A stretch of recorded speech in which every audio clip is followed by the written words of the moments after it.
My name is Evelyn Parker. I am 64 years old, and I was born in rural Yorkshire, in one of those villages where every house seems to carry centuries of history. I grew up listening to my mother talk about my grandfather, Thomas Parker, as if he had been an impeccable symbol of British bravery during the Second World War. He was described as an exemplary soldier, a man who never hesitated to defend his country when all seemed lost. But the older I got, the more I realized that the official history of my family had whole small details that no one could explain and silences too long to ignore. It was only after I turned 60, when I decided to reconstruct my family tree, that I discovered something that forever transformed how I see my family and my own past. I grew up believing that my grandfather, Thomas Parker, had been the kind of man entire towns admired. In our home in Yorkshire, his photograph rested on the mantelpiece like a quiet guardian of family pride. My mother spoke about him in careful tones, always choosing words that presented him as a figure of strength during the darkest years of the Second World War. As a child, I absorbed every detail without questioning any part of the story. It felt easier to accept the version handed to me than to imagine anything more complicated beneath the surface. His uniform in the photograph always caught my attention. The fabric looked worn, but the way he stood made it seem as though he had carried responsibilities larger than himself. I would stare at the picture, imagining scenes of courage that I never witnessed. I built entire stories in my mind, convinced that he had marched through chaos with calm determination. It was a comforting fantasy, one that shaped how I viewed not only him, but the history of my family. My mother rarely went into specifics about his service. She said he returned home before the end of the war and avoided discussing what he had experienced. At the time, I assumed he simply did not want to relive painful memories. Many men of his generation held their stories close to their chests, and in a community like ours, silence was often interpreted as dignity. People believed that the past did not need to be shared to be respected.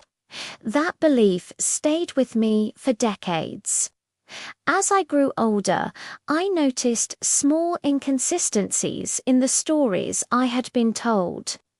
Some relatives mentioned one regiment, others mentioned another.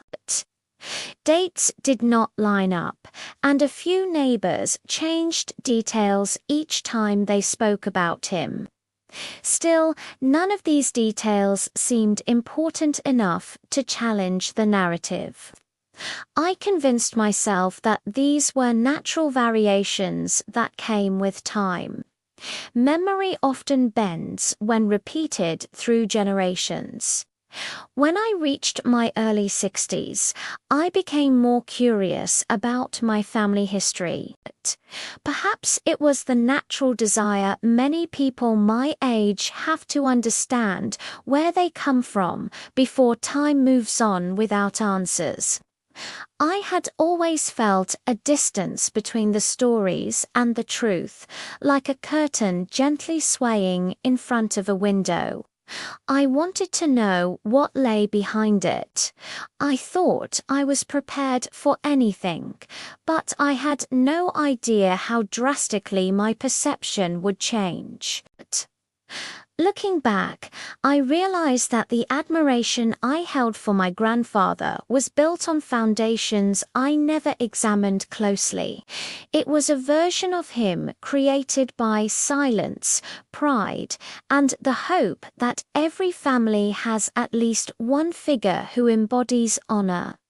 I often wonder if my mother held on to this image for her own sake as much as for mine. She never said it directly, but the way she spoke of him carried a mixture of longing and fear, as though revealing too much might unravel something fragile inside her. At the start of my search, I was confident that the truth would match the image I had cherished. I imagined discovering documents that confirmed his bravery and filled in the gaps left by years of unanswered questions. Instead, I found myself uncovering pieces that did not fit the picture at all. Every discovery felt like tugging at a thread that led to another detail my family had quietly brushed aside. But in this moment, before everything changed, I still lived in the comfortable space where my grandfather was exactly who I believed him to be. I held on to that image as tightly as I held on to the stories told at family gatherings, where his name was spoken with a kind of reverence. I had no reason to suspect that the truth waiting for me would challenge everything I thought I understood about him, about my mother, and about the legacy that shaped my identity. Even in my childhood, there were hints I chose not to see. My grandmother avoided any conversation that touched on the war, shifting the topic with practiced ease. She would speak warmly about the garden he tended after returning home, the long walks they took by the river, or the evenings when they listened to the radio in silence. Those details painted a gentle portrait, one that fit neatly beside the heroic version my mother repeated. It never occurred to me that these soft stories might have been carefully chosen to distract from others she preferred not to reveal. I remember once asking my grandmother why my grandfather never kept his medals in the house. She paused for a long moment and said his accomplishments were in his heart, not on display. At the time, I thought it was a poetic answer. Only later did I realize that there may not have been medals at all. It is strange how certain explanations feel reassuring when we want them to, even when they do not make sense. As the first approached the age of 64, I began sorting through old family belongings, trying to put together a clearer picture of who we were. I felt a pull I could not ignore, a sense that understanding the truth was necessary before I could move forward. I did not expect my questions to disturb anything significant. I simply believed I would confirm what I had always been told and gain a deeper appreciation for the man I never met. Yet with every small discovery, I felt an uneasiness growing inside me. A quiet awareness that the story I knew might not survive closer examination. Still, in those early moments, I held on to hope. I believed that uncovering the truth would strengthen the image of my grandfather rather than weaken it. I thought I was searching for clarity, but I was actually standing at the threshold of a revelation that would reshape everything. One afternoon, as I studied his photograph by the window, I wondered why our family never spoke of his fellow soldiers or specific events he lived through. Other families shared detailed memories, but ours offered only fragments. At the time, I assumed it was simply a matter of pain, not secrecy. I began my search with confidence, certain that the official records would only confirm what I had believed my entire life. The National Archive system in the UK had always fascinated me, and I assumed it would finally give me the clarity my family never provided. I typed my grandfather's name into the database, expecting a list of assignments, dates, and perhaps even commendations. Instead, I was met with an empty screen. At first, I thought I had spelled his name incorrectly. So I tried again, adding variations with middle initials and approximate enlistment years. Nothing appeared. It felt strange, but I did not allow the discomfort to settle in. I told myself the system must have gaps. Many wartime documents were incomplete, so I believed he had simply fallen through one of those cracks. Still, something inside me felt unsettled. I had always been taught that my grandfather served with honor and that his return home was marked by pride. The absence of records did not fit that image, yet I tried not to jump to conclusions. I convinced myself that I needed to search deeper. I contacted local offices, hoping to find traces of his regiment. I wrote emails, made calls, and even visited one of the small local museums dedicated to wartime life in the region. Each time, I expected someone to recognize his name immediately.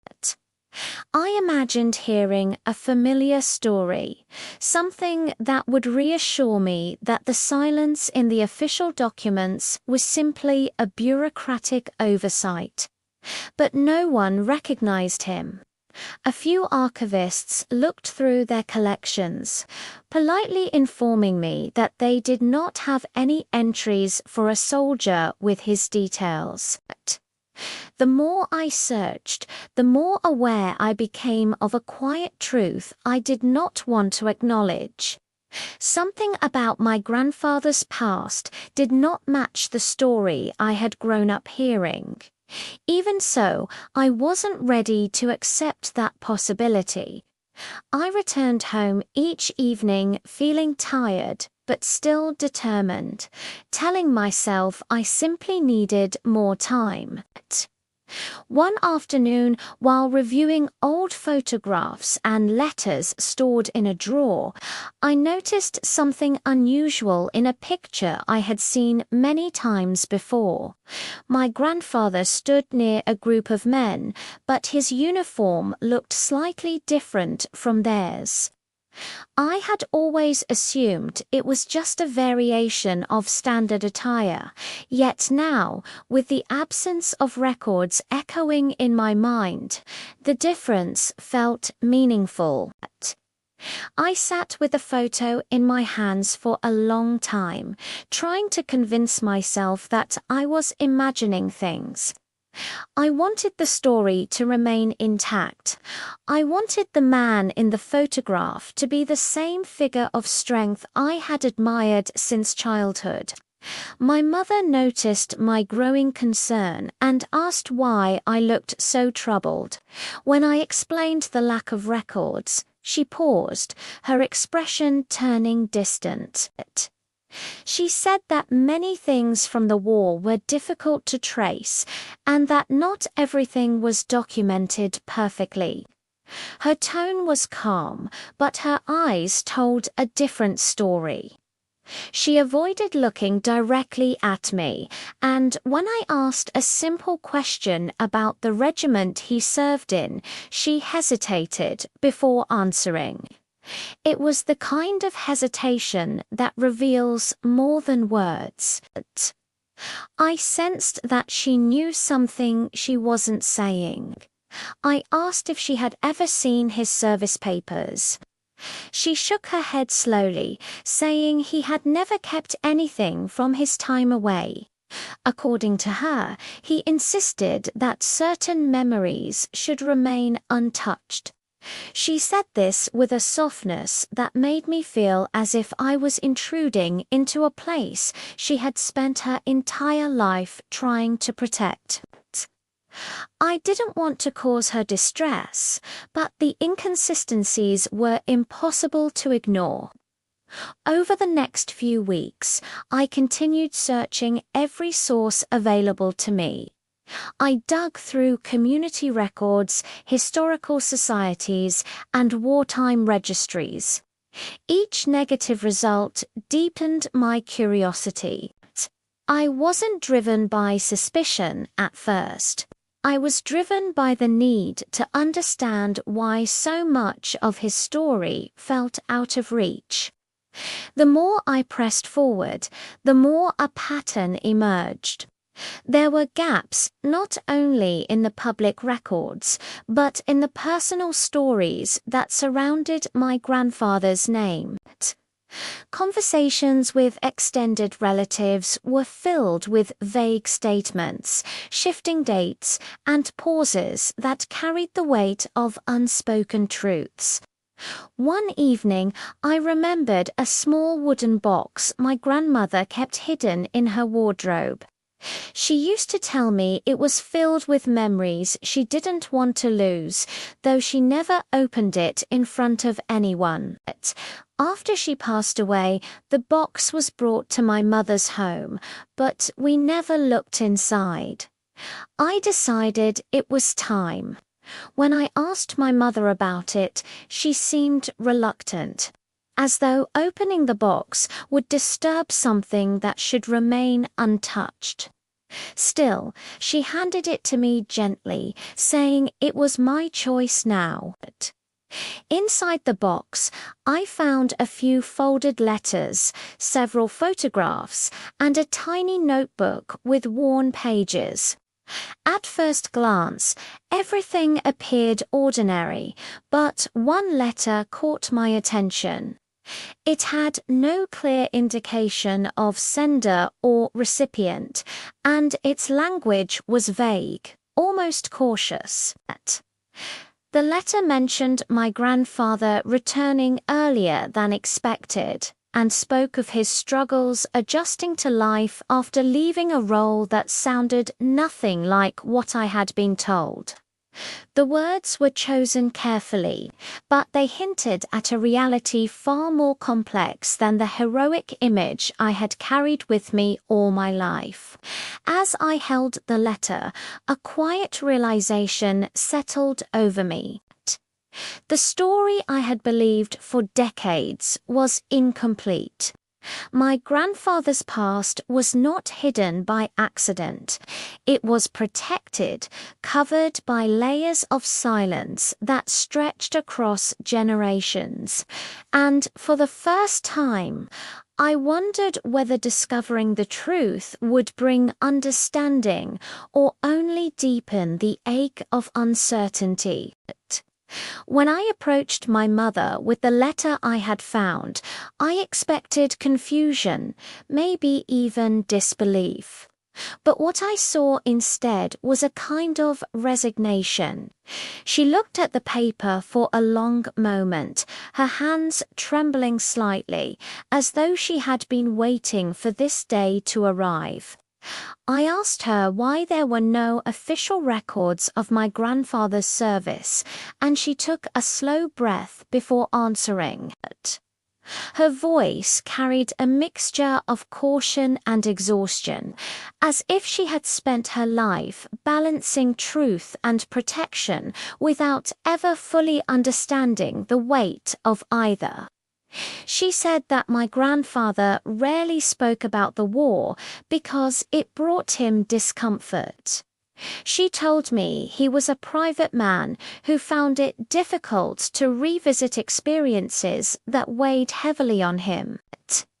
Yet the more she talked, the clearer it became that she was choosing her words with great care. Every sentence sounded rehearsed, as if she had repeated these explanations to herself for decades, adjusting them whenever doubt crept in. I noticed how she avoided specifics, shifting instead to general statements that offered no real clarity. I asked her directly if my grandfather had ever shown proof of his service. She hesitated, then admitted she had never seen any paperwork. She said he returned home suddenly, without explanation, and that her mother accepted his silence without questioning it. According to her, the family decided it was better not to ask difficult questions. The world was rebuilding, and people were eager to move forward. My mother insisted that many families chose to shield themselves from painful truths in order to preserve a sense of stability. But I sensed there was more to the story. Her reluctance was not simply about protecting his memory. It felt deeper, as though she had lived her entire life under the weight of a secret she had never been prepared to share. I asked her if she had ever felt there was something unusual about his return, and she looked away, folding her hands tightly in her lap. She said only that he seemed changed, quieter, withdrawn in ways that unsettled her as a child. He spent long hours alone, often walking through the fields near their home, avoiding gatherings where he might be asked about the past he kept locked away. My mother's uncertainty made me reflect on how silence can shape a family's identity. I realized she had inherited her understanding of my grandfather through fragments, each shaped by the desire to maintain dignity rather than reveal hardship. She described moments from her childhood when neighbors would lower their voices as he passed by, offering polite greetings but avoiding conversations that touched on his time away. She said she always assumed they were being respectful, but now she wondered whether they too had known something she did not. As we talked, she finally admitted that she had sometimes questioned the stories she told me. She said she wanted to believe in the honorable version of her father because it gave her comfort, especially after he passed away. She felt that preserving his image was a way to protect herself from uncertainties she never fully understood. She explained that questioning him felt disrespectful, and that the expectation to remain silent was strong in the community where she grew up. I could see how difficult it was for her to confront these memories. I assured her I wasn't searching for faults or trying to diminish his place in our family. I wanted clarity, not blame. She nodded, though her expression revealed a mix of relief and hesitation.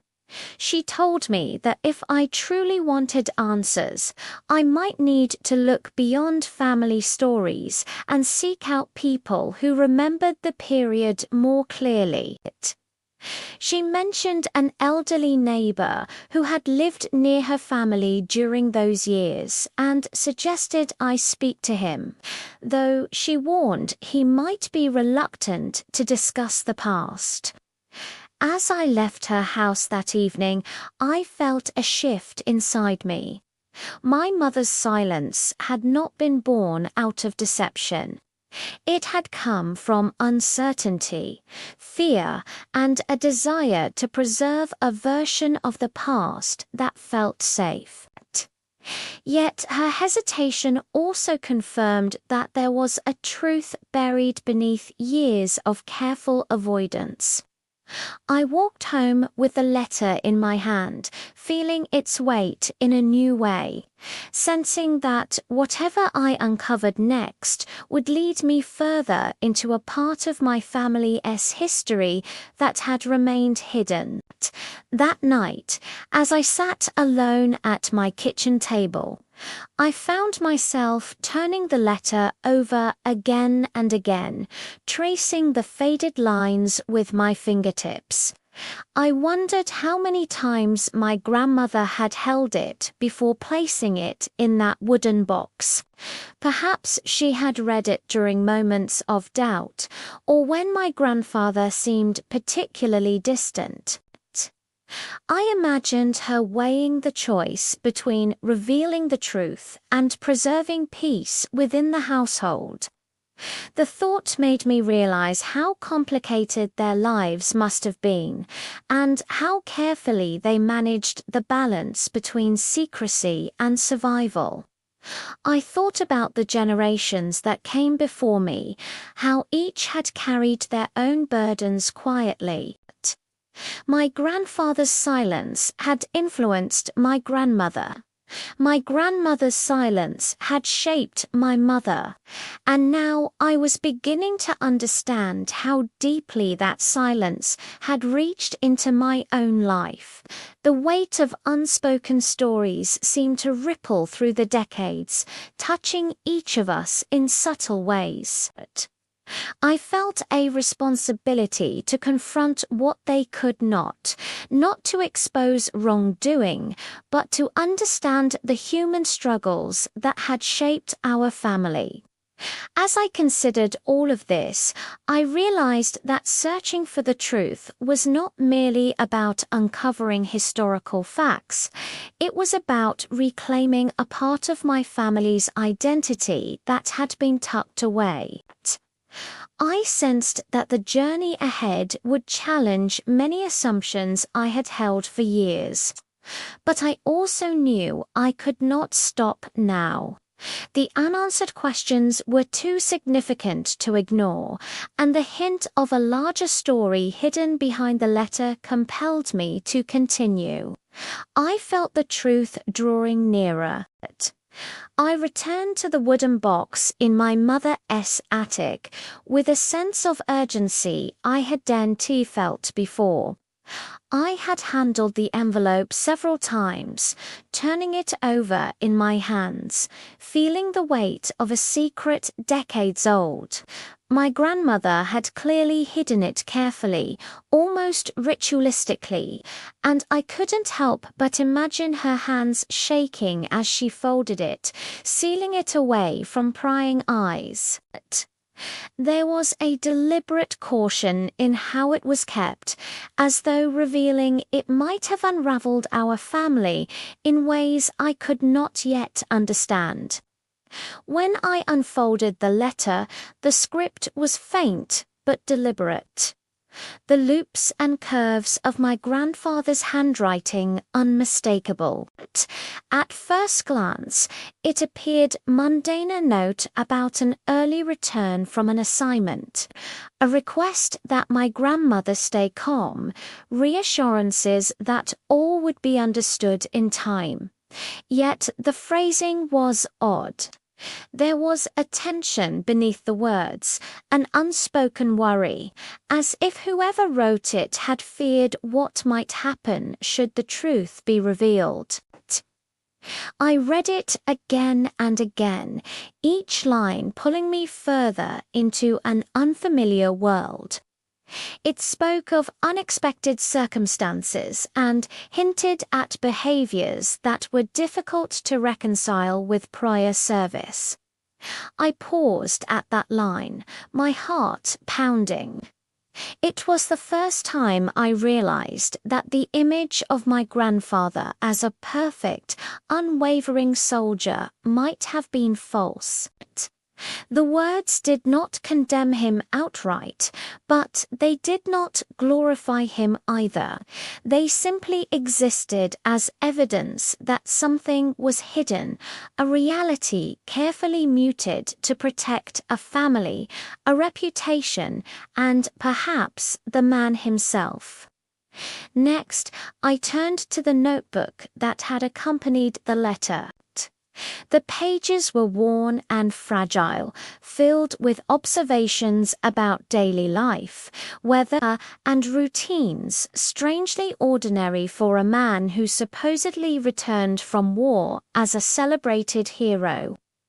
Yet, as I read between the lines, I noticed gaps. Weeks without entries, abrupt shifts in handwriting, and occasional phrases that seemed defensive, almost apologetic. It was as if my grandfather had used the notebook as a shield, a way to anchor himself in normalcy while avoiding the aspects of life he found shameful or terrifying. Among the photographs, one stood out. It depicted my grandfather in plain clothes, standing on a small railway platform. The date suggested it was taken during wartime, long before he was supposed to have returned home. I studied his posture, the subtle tension in his shoulders, the way he looked past the camera with a mixture of alertness and exhaustion. This was not the confident figure my mother had described. This was a man retreating from something he could not face openly. I spent hours piecing together these fragments. The letters, the notebook, and the photographs collectively suggested a story that had been carefully hidden, yet they did not provide the full picture. Whoever my grandfather was during the war, it was not the hero I had imagined. I felt a mixture of disbelief, sadness, and curiosity. Each artifact demanded questions, and each question led to more questions. As night fell, I sat by the window with the letter in my hands. I could see the faint outlines of the village below. The same village my mother had grown up in, where neighbors had always nodded politely without ever discussing the past in detail. For the first time, I understood why. Everyone who had lived through those years likely knew something, yet no one spoke. The silence was deliberate, protective, and, in its own way, oppressive. I realized that understanding my grandfather would require patience, courage, and a willingness to confront truths that might be uncomfortable. I was determined to uncover every detail, no matter how difficult. I had crossed a threshold. The moment when family legend no longer sufficed and reality demanded attention. The man I had idolized, the hero of my childhood stories, had begun to reveal himself not in triumph, but in fragments of humanity that were far more complex than I had ever imagined. I woke earlier than usual the next morning, unsettled by a mixture of curiosity and unease.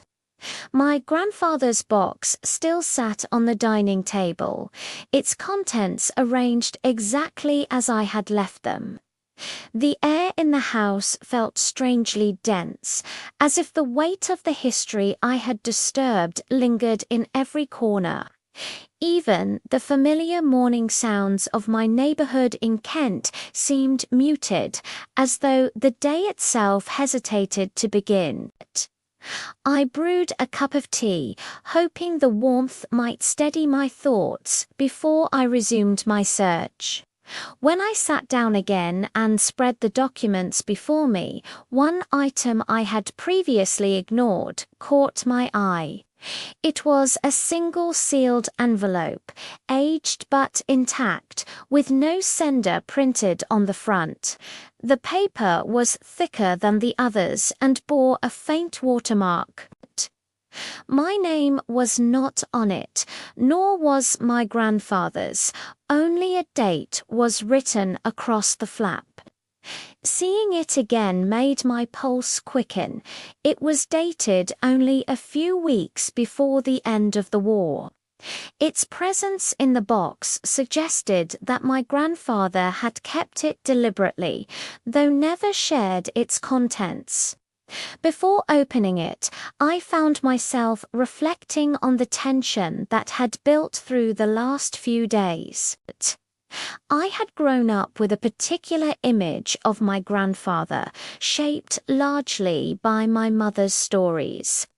She emphasized his quiet bravery, his commitment to duty, and his devotion to family.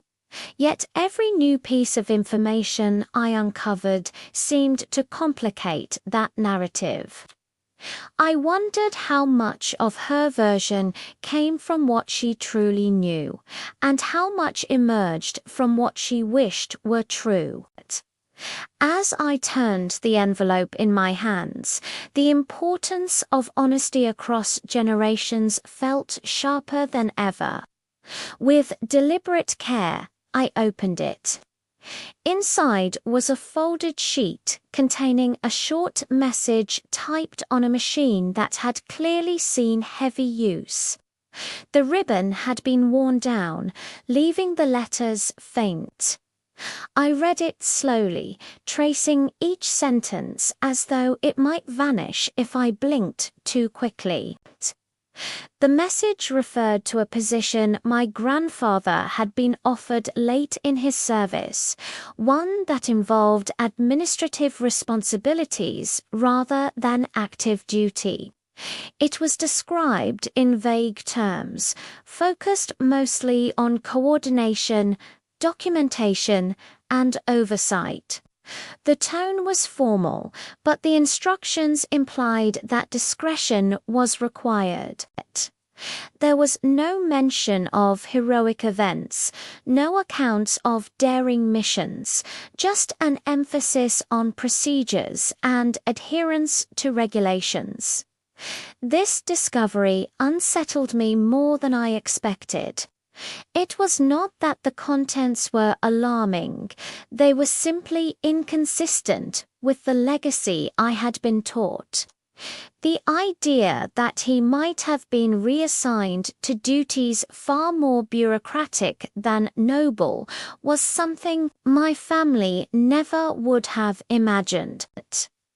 Yet, as I read the letter again, I realized how common such roles must have been during those years. Not every assignment involved dramatic feats, and large institutions relied on countless individuals performing tasks that went unnoticed but kept everything functioning. Still, the inconsistency gnawed at me. If this letter were harmless, why had it been hidden? Why had my grandfather, a man known for his simplicity, guarded it so closely? I placed the note beside the rest of the documents and took a deep breath. The truth, I reminded myself, was rarely neat. As a member of the baby boomer generation, I had grown up hearing stories shaped by the optimism and reconstruction that blossomed after the war. My teachers spoke of duty, unity, and resilience. My parents' generation tended to protect us from the complexities behind those narratives. Perhaps believing that focusing on stability was more important than revealing every difficult detail. But as an adult, especially now in my 60s, I found myself questioning these inherited versions of the past more frequently. To clear my thoughts, I stepped outside for a walk through my quiet street. The crisp air of the English morning carried the faint smell of rain.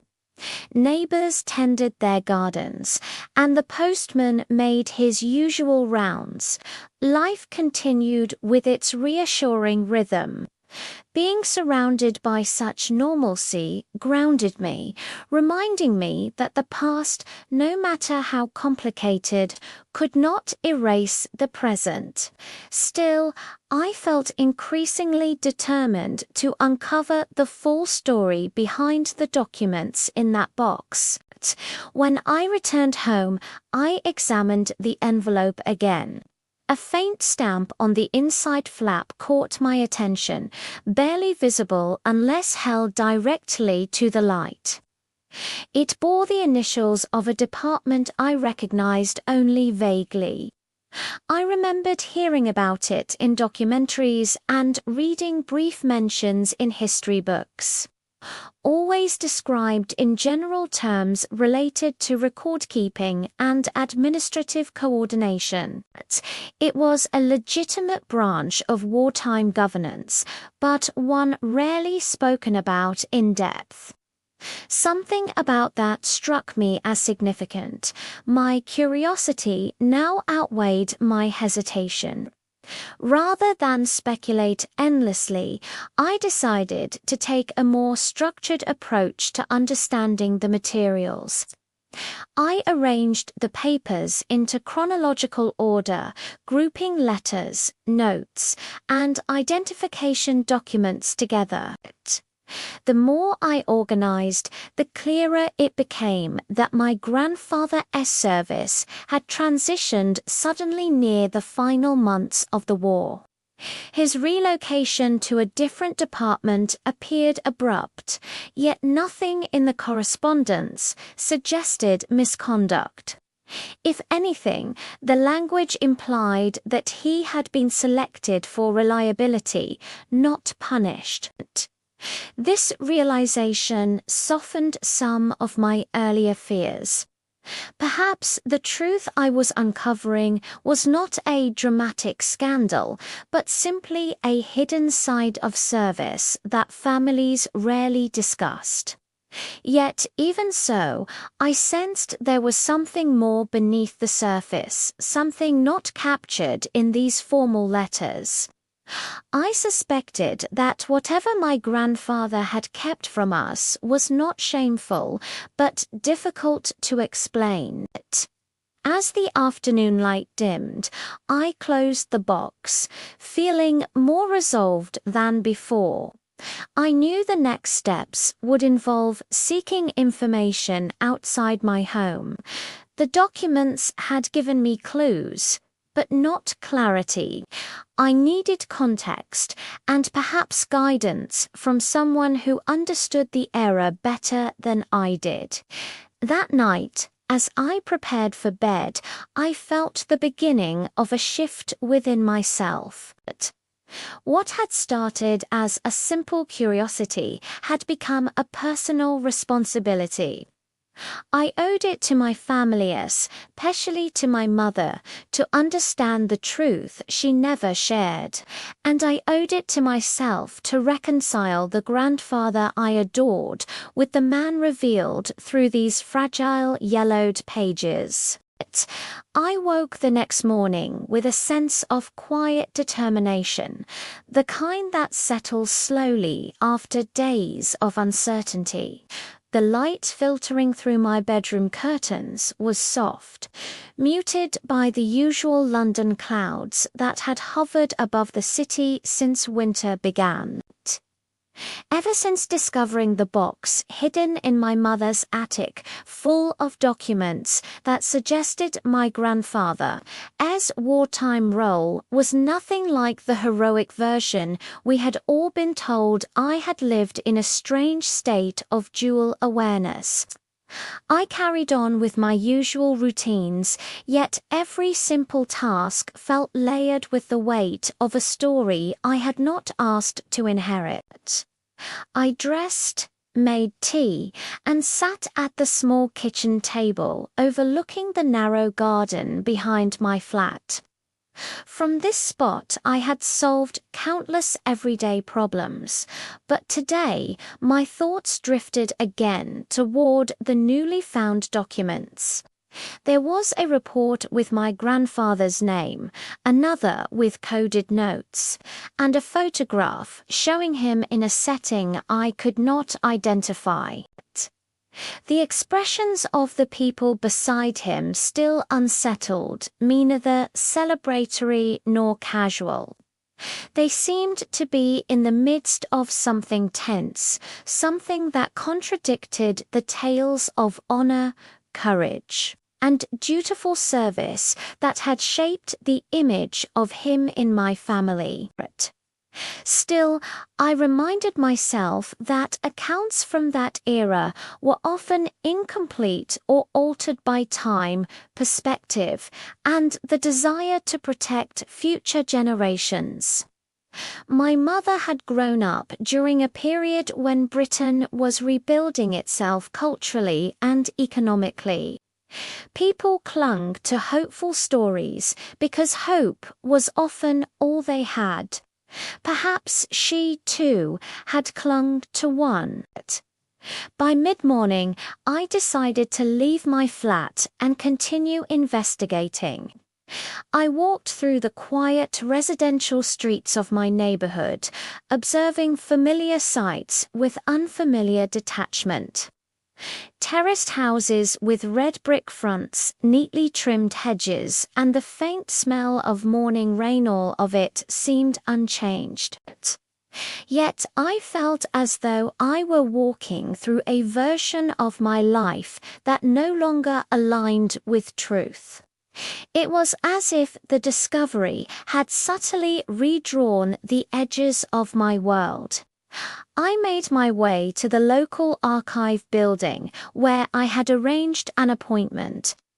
The staff had been helpful the previous week, assuring me they would search for additional records related to my grandfather's unit. Today, they had set aside a small reading room for me, providing a stack of folders and a catalogue of microfilms. The room was silent except for the occasional turning of pages from researchers seated nearby. As I opened the first folder, I prepared myself for the possibility that the truth might be complicated. The document contained logistical reports, movement lists, supply notes, and personnel updates. At first glance, none of it suggested anything unusual. I read through each page slowly, marking dates that aligned with the letters I had found in the attic. The details were technical and matter-of-fact, the tone consistent with wartime record-keeping. Yet one particular entry caught my attention. It mentioned a reassignment of several individuals, including my grandfather, to a unit responsible for activities described in neutral administrative language.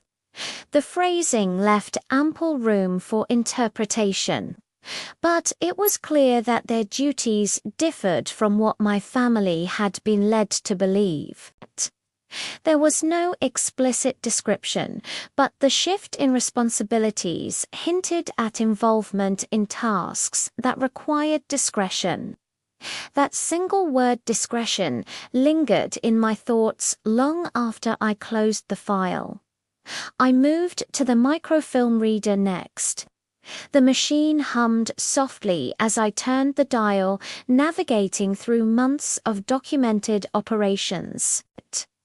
Occasionally I paused, trying to understand the broader context of decisions made by commanders and units working under difficult circumstances. I reminded myself to approach it carefully, without jumping to conclusions. People in conflict zones often faced pressures and situations outsiders could not easily comprehend. My grandfather might have made choices based on orders, necessity, or the conditions around him. Several hours passed before I noticed the stiff ache in my shoulders. I leaned back, letting my eyes rest as I gathered my impressions. None of the documents confirmed anything directly. Yet together they painted a picture different enough from the family narrative that I could no longer ignore it. The more I read, the more I realized that my grandfather's experience was not one of clear heroism or clear wrongdoing.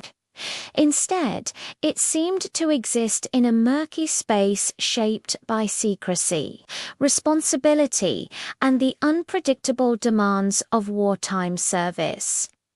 Before leaving the archives, I thanked the staff for their help and asked if more materials might become available. They promised to contact me if they uncovered anything else. As I stepped outside, the late afternoon sky had shifted into pale gold. I stood on the pavement for a moment, breathing in the cool air and trying to steady my thoughts. On my walk home, I reflected on how history often reveals itself in fragments rather than full explanations. Each piece I found led to more questions, urging me to view the past with both caution and compassion. I reminded myself that uncovering the truth did not mean dismantling my grandfather's memory. It simply meant understanding him as a whole person, someone shaped by a time very different from my own. When I reached my flat again, I sat down at my kitchen table, feeling both anxious and resolute. The more I learned, the more I realized that my family's story had been built on a foundation both fragile and deeply human. And for the first time since opening that attic box, I felt ready to continue searching, not to judge, but to understand who he had truly been and why my mother had chosen silence instead of explanation. I woke before sunrise, unsettled by a restlessness I couldn't quite explain. The morning light filtered faintly through the curtains of my small living room, casting a muted glow across the clutter of documents I had left on the table the night before. I had spent hours sorting through my grandfather's belongings, hoping that repetition and careful observation would help me understand the fragments of truth I had uncovered. Instead, all I felt was a deeper pull toward something I still couldn't define. At 64, I had believed I understood my family's history, but the last few days had proven how quickly certainty could crumble. After making tea, I sat with the box again. Inside were objects I had already examined several times, medals that no longer impressed me, letters whose formal tone felt detached, and a worn leather notebook filled with cryptic notes. Yet one photograph, tucked between two faded envelopes, kept drawing my attention. I had hesitated to study it closely before, perhaps because something about it felt different from the rest. Now, with the quiet morning around me, I felt ready to face it. The photograph showed my grandfather standing beside a group of men in uniforms I didn't immediately recognize. They were not wearing the standard attire I had seen in museums or history books. Instead, their clothing appeared a patchwork of practical gear, the kind used by units that operated in unpredictable environments. The men stood in front of a building with no markings, its exterior plain and functional. My grandfather's expression caught my eye, first neutral, almost unreadable, as though he had trained himself to withhold emotion.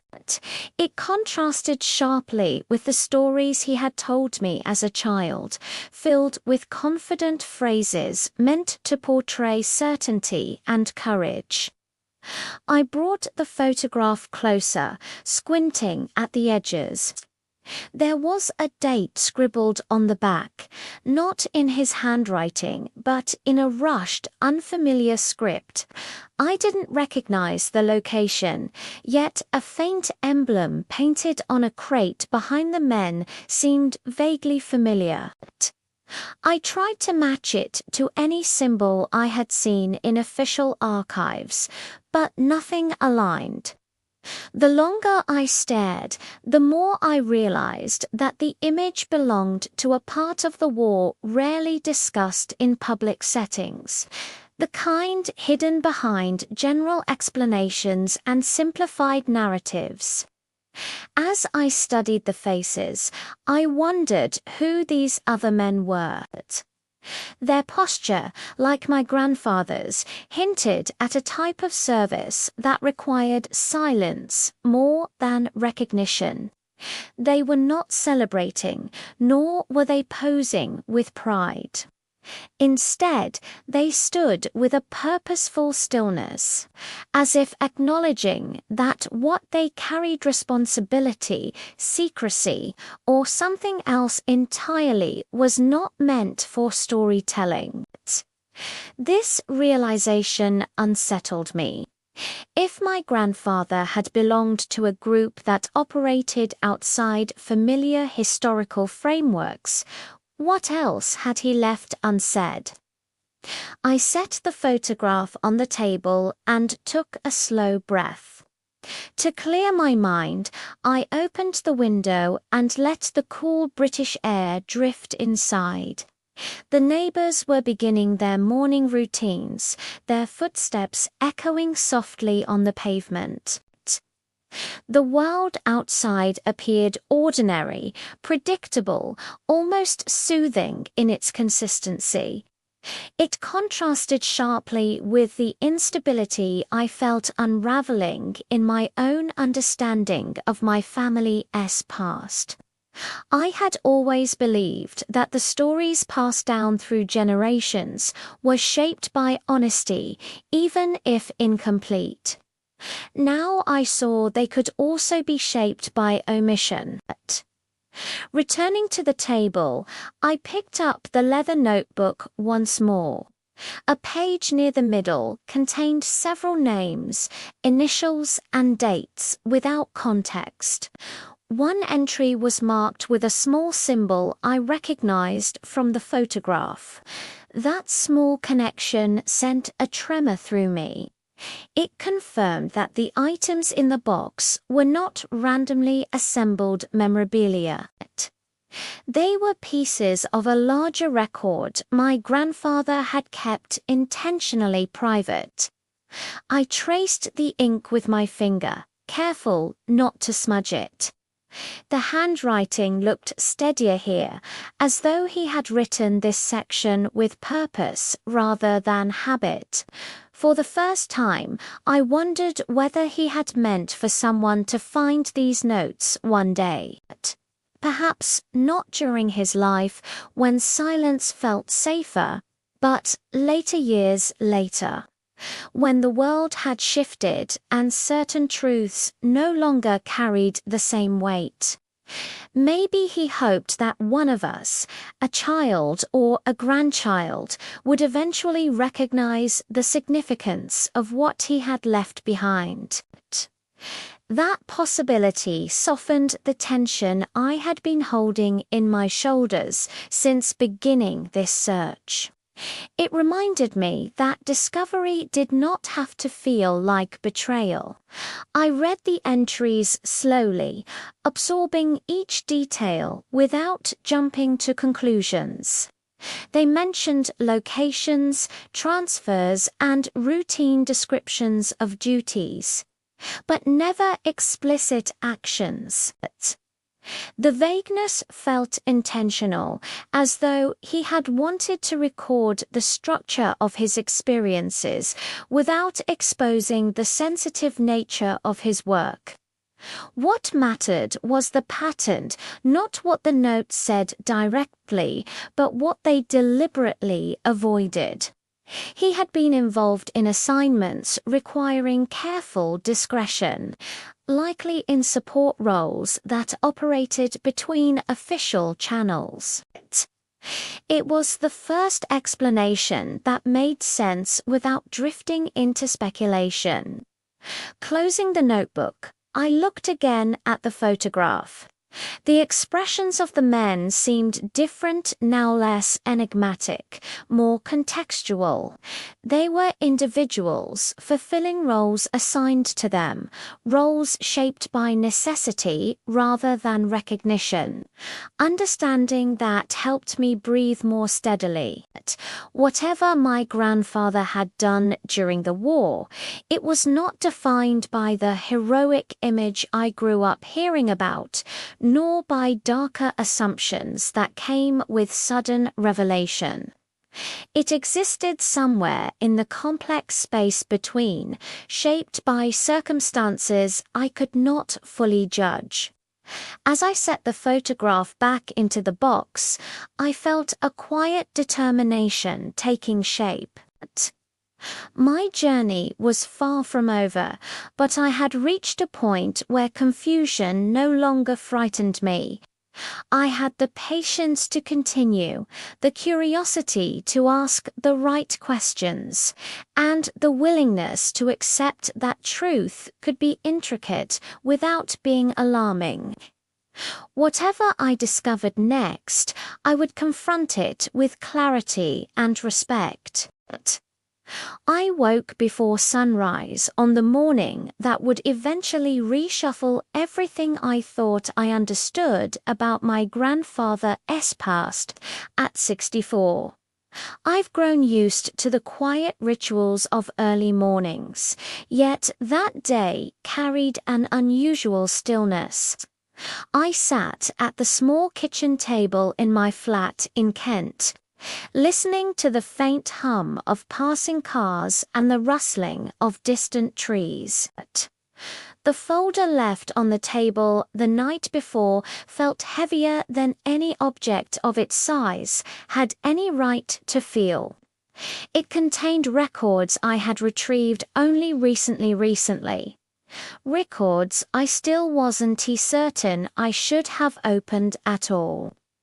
I poured tea, hoping it would steady me, but even the familiar scent of Earl Grey did little to settle my thoughts. For most of my life, my grandfather had been presented to me as a figure of unwavering strength who had served the United Kingdom with dignity during the Second World War. My mother and grandmother spoke of him with a reverence that left no room for questions. Yet the documents I had begun to read suggested that the truth had been far more complicated.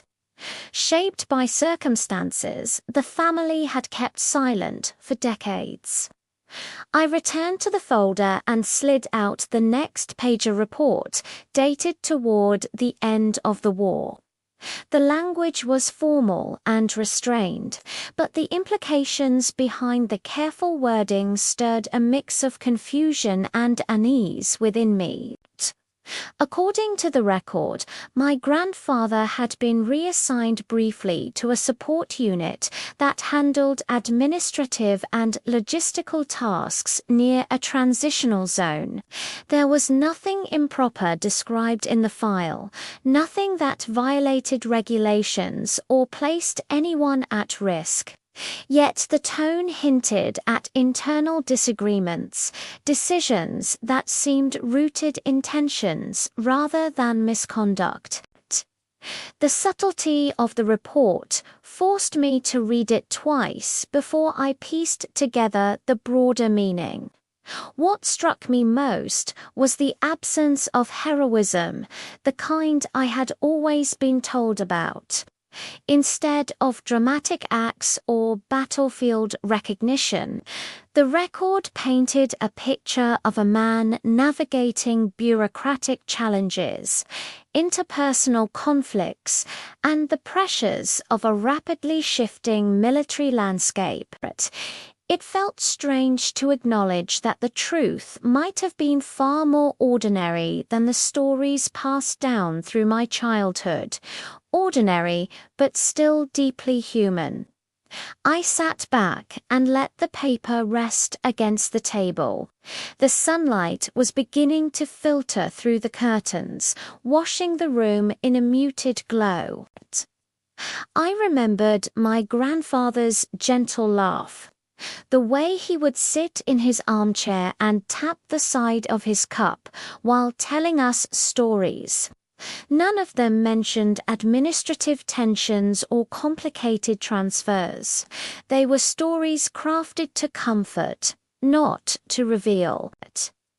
I found myself wondering if he had hoped to protect us from disappointment or if he had been trying to protect himself from the weight of memory. Without fully deciding to, I began reading the next set of documents. These were correspondence letters exchanged between officers. They were polite, carefully phrased, and focused on procedural clarity, but they hinted at disagreements about resource allocation and internal coordination. My grandfather's name appeared only briefly, mentioned in relation to tasks he had been assigned. Again, nothing alarming, nothing inappropriate. But they offered a picture of someone caught in the middle of a system struggling to adapt to the final stages of a global conflict. As I read, I felt a growing sense of empathy rather than disillusionment. I had spent years imagining my grandfather as someone larger than life, shaped by legends rather than realities. Now, seeing him through these documents, I understood that he had been a man coping with uncertainty and responsibility during a time when the world around him was changing faster than anyone could fully grasp. The truth didn't diminish him. If anything, it made him more relatable, more layered, more real. I paused to stretch my back, noticing the tension building across my shoulders. The kettle had cooled, so I reheated it and poured another cup. The day outside was coming alive. I heard footsteps on the pavement, dogs barking, and the distant clatter of bins being moved. Ordinary sounds grounding me as I absorbed the extraordinary shift happening within my understanding of my own family history. When I returned to the table, I opened the final document in the Folger statement written shortly after the war ended. The handwriting was uneven, as if written in haste or emotional exhaustion. It described the challenges the support teams had faced, the necessity of maintaining order during transitions, and the pressure placed on personnel who were often overlooked. The statement ended with a line that lingered with me. Not all service is seen, yet all of it shapes the outcome. It wasn't signed, but I suspected my grandfather had either written it or carried it with him. As I placed the papers back inside the folder, a quiet clarity settled in. My grandfather hadn't been the heroic figure of family legend, nor had he been anything like the alarming possibilities I once feared while searching for the truth. He had been a man navigating a difficult role during an unpredictable time, doing his duty in ways that were subtle, steady, and profoundly human. I closed the folder gently.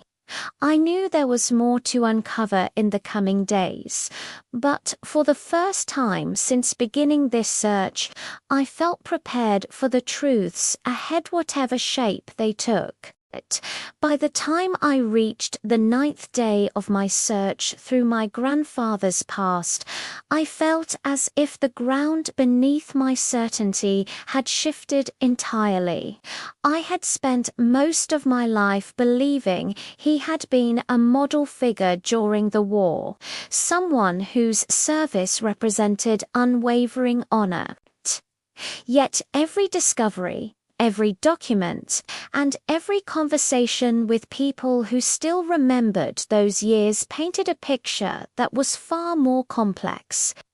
As I sat alone in my living room that morning, the quiet hum of London outside my window reminded me that the world had moved on.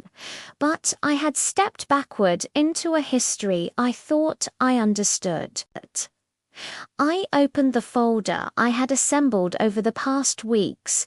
Inside were scanned letters, notes taken during interviews, and the reports that suggested he had not been the heroic figure I had been raised to admire. Still, something in me resisted accepting that the man who had held me on his knee and told me gentle stories about perseverance had lived a life marked not by valor, but by decisions that were far less admirable. I realized that confronting this truth required patience and emotional steadiness, not judgment or dramatization. Later that afternoon, I visited an archive facility on the outskirts of the city, hoping to find records that could provide a clearer understanding. The staff member who assisted me spoke calmly and professionally, guiding me through a series of catalogues. The atmosphere inside the building was quiet, the kind of quiet that encourages focus rather than unease. When she returned with a thin file containing my grandfather's name, I felt an unexpected heaviness in my chest. I thanked her, took a deep breath, and opened it slowly. Inside were official reports written during the final months of the war. These documents outlined logistical assignments that my grandfather had participated in, some of which contradicted the stories he had shared with our family. They described duties behind the lines, tasks that required precision and adherence to regulations, but did not involve the noble acts he had once implied. I read each page carefully, making sure I understood the context rather than jumping to conclusions. What struck me most was not wrongdoing, but the stark difference between the image he had cultivated and the reality recorded in the files. As I left the building, the sky was covered with a thick layer of clouds, casting the streets in muted shades of grey. The walk to the station felt longer than usual. I needed time to process what I had learned, to reconcile the man in those documents with the man who had guided me as a child. I reminded myself that people often choose to highlight the parts of their past that make sense to them, especially after living through years marked by global uncertainty. Perhaps he had reshaped his story not to deceive, but to protect himself or the family he eventually built. That evening, I sat with my notes spread across the table. I read through them more slowly this time, tracing the progression of my investigation from the moment I found the sealed box in the attic to the interviews with individuals who still had memories of that era. A pattern began to emerge, one that suggested my grandfather had lived with a sense of conflict. He had completed his duties as expected, but he had not played the heroic role he later described. Understanding this nuance softened the frustration I had carried earlier. He had not harmed anyone, nor had he acted outside regulations. He had simply exaggerated his involvement in ways that reflected how he wished to be remembered. As the night deepened, I found myself reflecting on why this discovery mattered so much to me. It was not the loss of a heroic tale that unsettled me. It was the realization that much of what I believed about my family's identity had been shaped by a narrative that was incomplete. My grandfather's true story was neither dramatic nor disgraceful. It was ordinary, shaped by circumstances that limited his choices and responsibilities. And perhaps that was precisely why he had altered it. Ordinary stories rarely feel memorable. I closed the folder gently and leaned back in my chair. The house was completely still, the kind of stillness that invites contemplation rather than loneliness. I understood that uncovering the truth did not diminish who my grandfather was to me. If anything, it made him more human, more tangible, and easier to understand beyond the polished version of the past he had offered. I decided then that in the next chapter of my journey, I would focus less on uncovering discrepancies and more on understanding him as a whole person, shaped by the same imperfections that shape all of us. When I finally turned off the lights and prepared to rest, I felt a sense of quiet clarity. I could not change the past, but I could choose how to carry it forward. And that choice, I realized, would define the story I would eventually share with the next generation of my family. I woke before sunrise, feeling the weight of the previous night still sitting in my chest. The room was quiet, yet my thoughts moved with a steady intensity that made it impossible to rest. By now, I had spent weeks piecing together the fragments of my grandfather's past, and although I believed I was prepared to confront the truth, the final documents on my desk had a heaviness that unsettled me. I approached them slowly, knowing they represented the conclusion of a journey that had begun almost by accident. What I had uncovered about the man my family had once called a hero had transformed the way I saw him, and the way I saw myself. I sat at the small table near the window and opened the last folder. The pages inside were worn, marked by age and by the hands of those who had examined them before me. As I read, I found confirmation of what I had already suspected. My grandfather had not been celebrated for acts of bravery, nor recognized for decisive actions on the battlefield. Instead, he had been assigned to administrative work far from the scenes of open conflict. His role had involved tasks that were not dramatic, not dangerous, and certainly not heroic. The truth was neither sensational nor scandalous. It was simply ordinary, part of the quiet machinery that supported others while remaining largely unseen. I felt no anger this time. Earlier in my search, I had questioned why my family had created a narrative so different from reality. Now, reading the final lines of the final report, I understood that the story had grown gradually, shaped over decades by pride, loss, and the need to believe that those who lived through difficult times had done something exceptional. My grandfather had returned after the war, withdrawn and distant.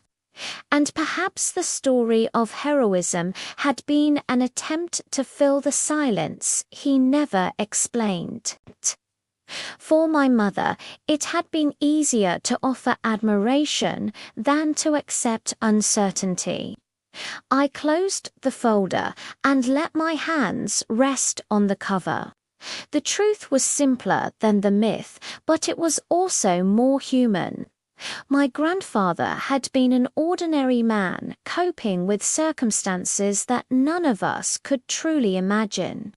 He had served in a role that demanded patience, organization, and a steady commitment to routine. Those contributions may not have been dramatic, but they were part of the overall effort that supported others during a time of wide uncertainty. Understanding that allowed me to see him not as a symbol, but as a person. Later that morning, I walked through my neighborhood, letting the cool air help clear my thoughts. The streets were quiet, with only a few early commuters making their way toward the station. I found myself reflecting on how easily stories become simplified when passed from one generation to another. The United Kingdom had changed significantly since my grandfather's time, and yet the need to preserve family identity remained constant. For years, I had accepted the version of him that was given to me, never imagining that the truth might be gentler and less defined. As I continued walking, I realized I no longer felt the sting of disappointment.